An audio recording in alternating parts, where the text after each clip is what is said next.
Last week was our first playoff game, and my plaque psoriasis was so itchy under all my gear. Sometimes just thinking about scratching could take me out of the moment. And then my doctor told me I could get clearer skin with a pill called Otezla. Otezla apremilast is a prescription medicine used to treat adult patients with plaque psoriasis for whom phototherapy or systemic therapy is appropriate. Otezla can help you get clearer skin after just 4 months. Okay, ready for the next game. Talking to my doctor about a pill was a total game changer. Don't use Otezla if you're allergic to it. Get medical help right away if you have trouble breathing or swallowing, swelling of the face, lips, tongue, throat, or arms. Severe diarrhea, nausea or vomiting, depression, suicidal thoughts, or weight loss can happen. Tell your doctor if any of these occur and if you have a history of depression or suicidal thoughts.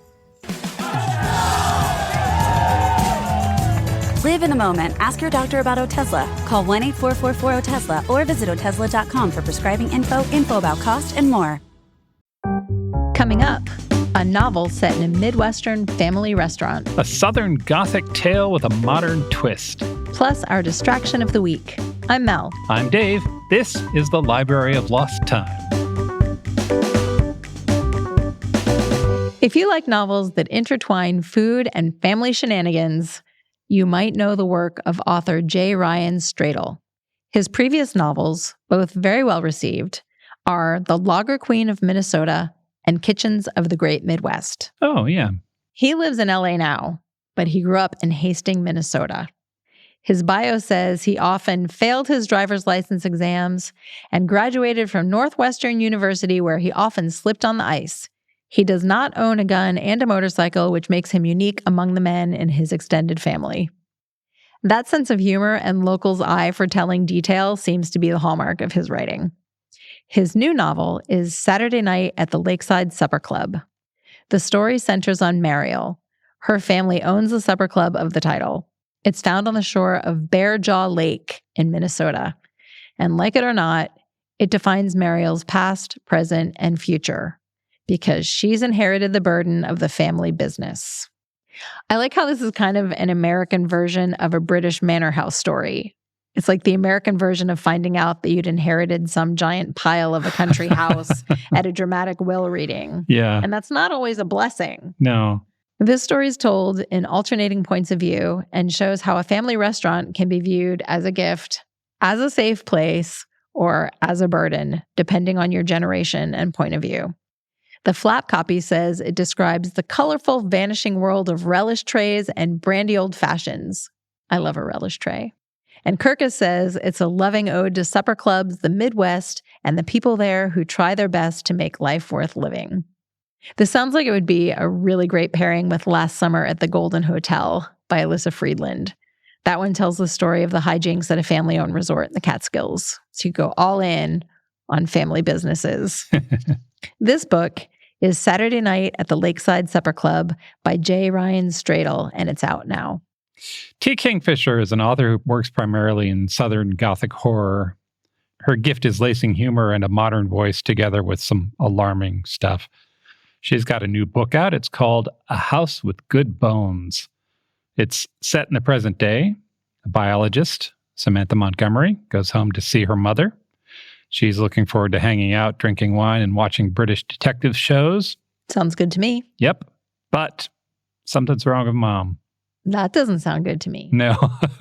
She seems skittish and forgetful, which is a change from her usual buoyant self. And she's lost a lot of weight. And she's also redecorated the house. It used to have brightly colored walls, but now it's flat white. It's starting to resemble what it looked like 20 years ago when Grandma was alive. Sam starts digging around, and she doesn't like what she finds. This book starts straight eerie and then wanders into Lovecraft territory.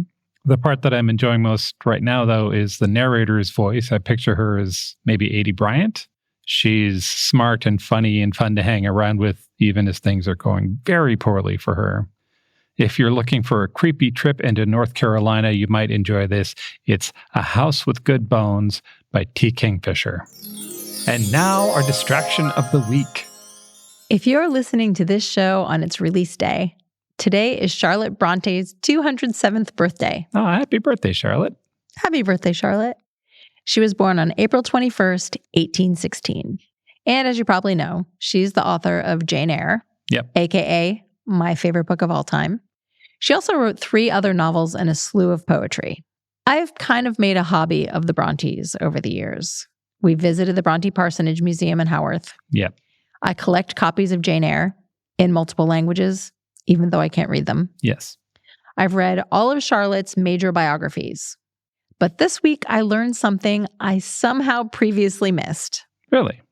When Charlotte died in 1855, she left behind a 20-page manuscript.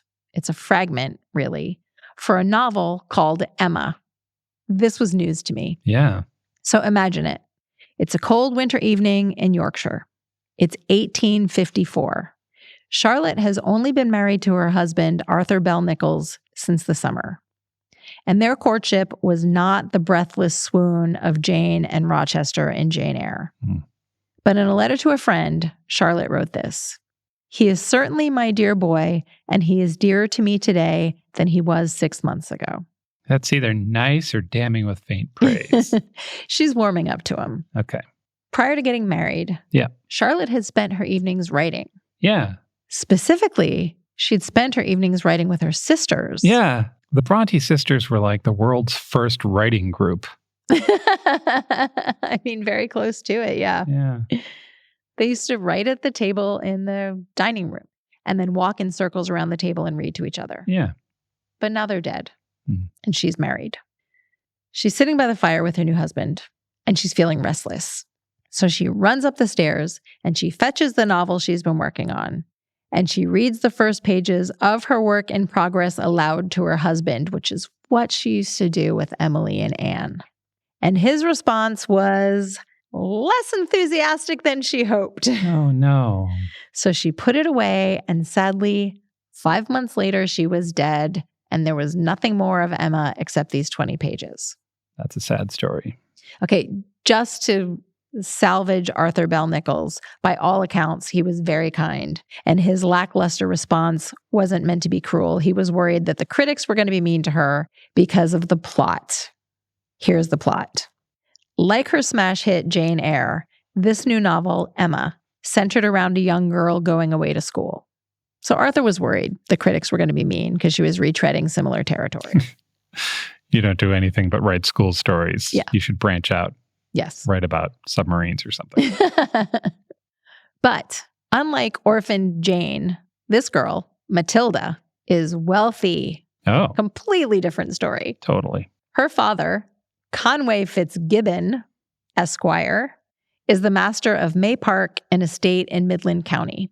The sisters Wilcox, who run the school, are delighted at the prospect of the girl's annual tuition and her fine silk dresses. They dote on her, much to the chagrin of the other girls at the school. When the Christmas holidays arrive, Matilda's father can't be reached. Letters to him return unopened, and when they go poking around, no trace of him or his manor house can be found. And that's how Charlotte Bronte wrote the world's first thriller. No. Oh, okay. Miss Wilcox angrily confronts Matilda, and the little girl falls into a swoon. And that's it. That's all we have. That's it? That's all we got? That's all we got. Oh.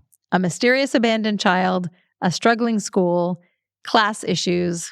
I weep for where Charlotte Bronte might have taken this story. Maybe it was going to be a thriller. We don't know. Right. I am not the only one who wishes this book existed. So 2 authors have taken Charlotte's 20 pages and run with them. In 1980, an author named Constance Savory wrote her version. I went on deep Google dives, and I couldn't find anything about this book beyond the fact that it existed. Huh. In 2003, a writer named Emma Boylan wrote her version and called it Emma Brown. And it was pretty well received. The New York Times said, Boylan succeeds in creating a book that is convincing in voice, even while it tells a vivid, dramatic, and richly absorbing story. Her sense of the period is both precise and evocative. The characters Bronte had briefly but confidently sparked into life are plausibly developed, while their histories are artfully entwined. It's almost a rave from the Times. Right? Yeah. If you're as curious as I am about this whole endeavor, the Internet Archive has a LibriVox recording of Charlotte's 20 original pages. And Emma Brown by Emma Boylan is also there on the Internet Archive, so you can read along while listening to the audio. And the book is also available in paperback if you want to go old school. I'll put links to all of that in the show notes at strongsenseofplace.com/library, along with more information about the other books we talked about today. Thanks for joining us in the Library of Lost Time. Remember to visit your local library and your independent bookstore to lose some time yourself. Stay curious. We'll talk to you soon.